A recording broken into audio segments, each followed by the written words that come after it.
즐거운 수학 시간입니다. 벌써 11번째 시간이네요. 자, 이번 시간에는 선생님이 어떤 것들을 배울지 한번 알아보도록 하겠습니다. 자, 이번 11강과 다음 12강에서는요, 통계와 확률에 대해서 배워볼 거예요. 그 중에서도 이번 시간에는 통계에 대해서 배워보도록 하겠습니다. 통계 단원에서는요, 우리가 줄기와 잎그림, 그리고 도수분포표, 그리고 히스토그램과 도수분포 다각형까지 배워보도록 할 거예요. 자, 이렇게 4가지를 배울 테니까 자, 끝까지 선생님과 즐겁게 배워보도록 하겠습니다. 자, 먼저 줄기와 잎그림에 대해서 배워볼 거예요. 줄기와 잎그림은 여러분들이 초등학교 때도 배웠던 기억이 있을 텐데요. 선생님이랑 같이 한번 다시 보도록 하겠습니다. 줄기와 잎그림 배우기 전에 별량이라고 하는 이 개념에 대해서 알아보도록 하죠. 별량이라고 하는 것은 어떠한 자료를요, 우리가 수학을 하니까 우리가 알기 좋도록 이렇게 아래와 같이 숫자로 표현하는 것들을 우리는 별량이라고 얘기합니다. 그러니까 밑에 다음 자료를 줄기와 잎그림을 나타내셔도 되어 있는데, 이 자료들이 당연히 다 숫자로 나와 있죠. 이 숫자들이 모두 다 별량이다, 이렇게 얘기할 수 있겠습니다. 자, 그러면 줄기와 잎그림은 어떻게 나타내는 걸까요? 이렇게 숫자 자료들이 있을 때 공통적인 부분들이 많이 있어요. 여기 보면 47, 46, 43, 48 이런 애들이 다 10의 자리 숫자가 4로 거의 비슷하죠. 네, 이렇게 공통된 것들이 많을 때 우리는 공통된 10의 자리를 줄기, 1의 자리를 잎, 이런 식으로 잘 표현하게 됩니다. 네, 그러면 언제 사용하는 걸까요? 네, 여러 개의 자료가 이렇게 지금 20개, 아니죠, 16개의 자료가 있는데, 이 16개의 자료를 한눈에 알아보기 위해서 우리는 줄기와 잎그림, 도수분포표, 히스토그램, 도수분포 다각형들을 사용하는 거예요. 그 중에서 먼저 이제 줄기와 잎그림을 그려보겠습니다. 자, 먼저 줄기를 정해야 되는데요, 우린 10의 자리 숫자로 줄기를 정해보고 싶어요. 그래서 10의 자리 숫자에 어떤 것들이 있는지 봤더니 0인 것도 있고요, 1인 것도 있고요, 2인 것, 3인 것, 4, 5, 6, 7 이런 것들이 있네요. 자, 줄을 그어서 선생님 구분을 좀 해볼게요.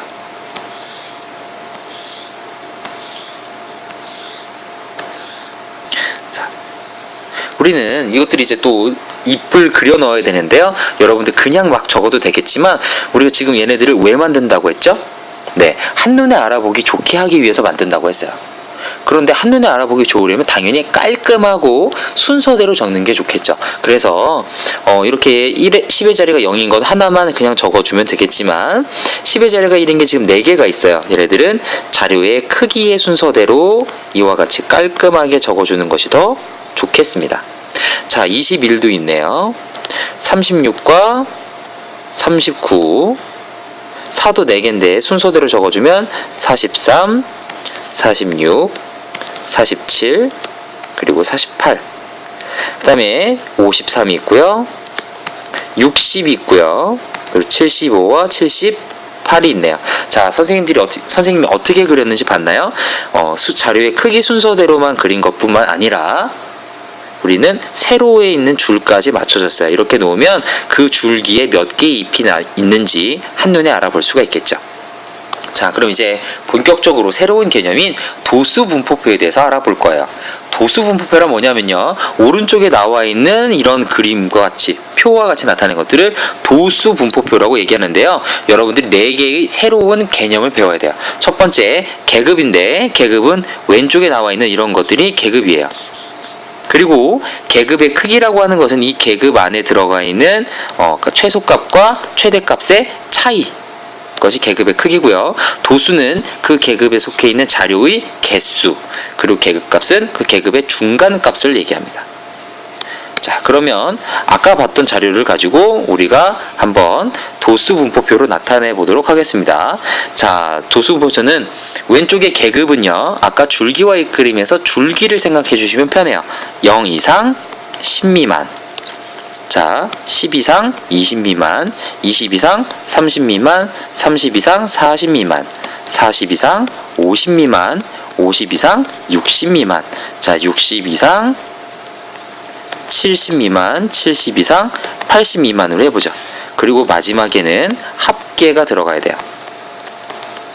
자, 개수를 세어볼까요? 0 이상 10 미만은 1개 있고요. 10 이상 20 미만은 4개 있네요. 20에서 30, 1개, 30에서 40, 2개, 40에서 50, 4개, 50에서는 1개, 60 이상 70, 1개, 70에서 80, 2개의 자료가 있어요. 전체 몇 개의 자료가 있나요? 네, 16개의 자료가 있습니다. 계급의 크기를 한번 구해볼까요? 계급의 크기는 이 모든 계급이 다 최소값과 최소값의 차이가 10이네요. 그리고 계급값은요. 계급값 선생님 노란색으로 한번 써볼게요.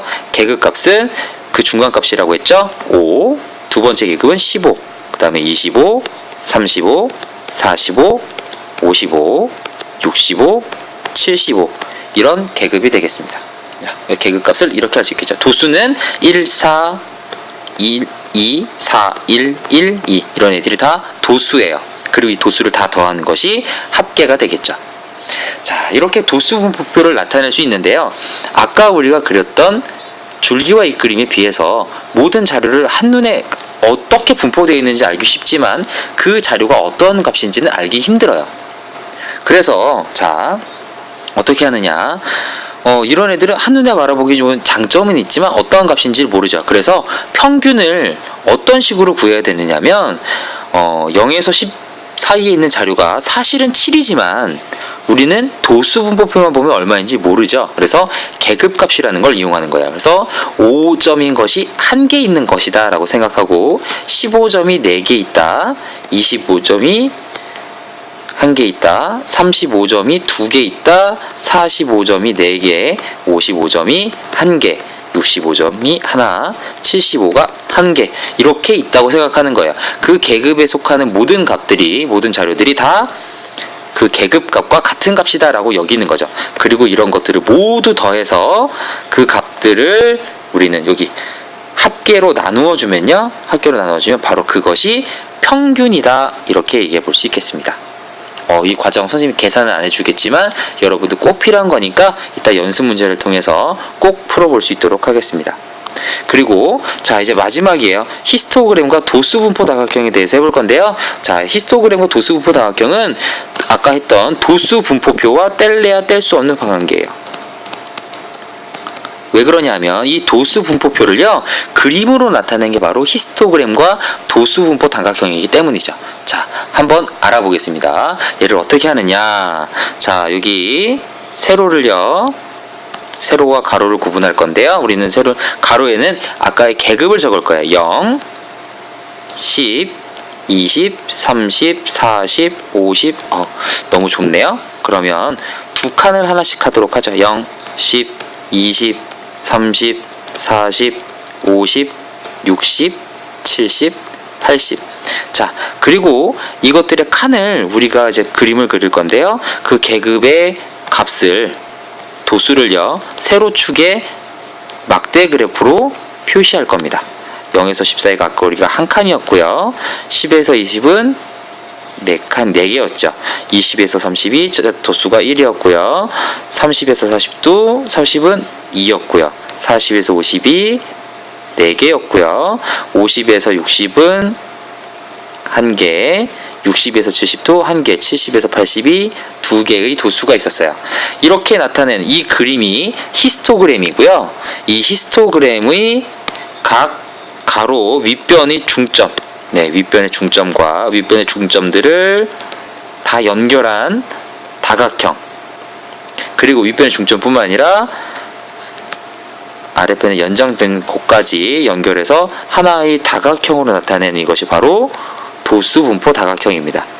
노란색으로 그린 게 도수분포 다각형이고요. 흰색으로 그린 게 히스토그램이에요. 히스토그램과 도수분포 다각형은 아까 그 도수분포표와 거의 비슷한 그런 거죠. 그 자료를 그림으로 나타낸 거예요.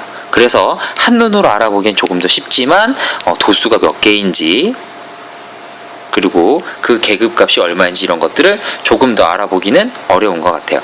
그래서 우린 줄기와 이 그림에서 도수분포표, 그리고 히스토그램과 도수분포 다각형으로 갈수록 한눈에 알아보기는 쉽지만 오히려 자료의 세세한 값들을 알아내기는 조금 어렵다 이렇게 얘기해 볼 수 있겠습니다.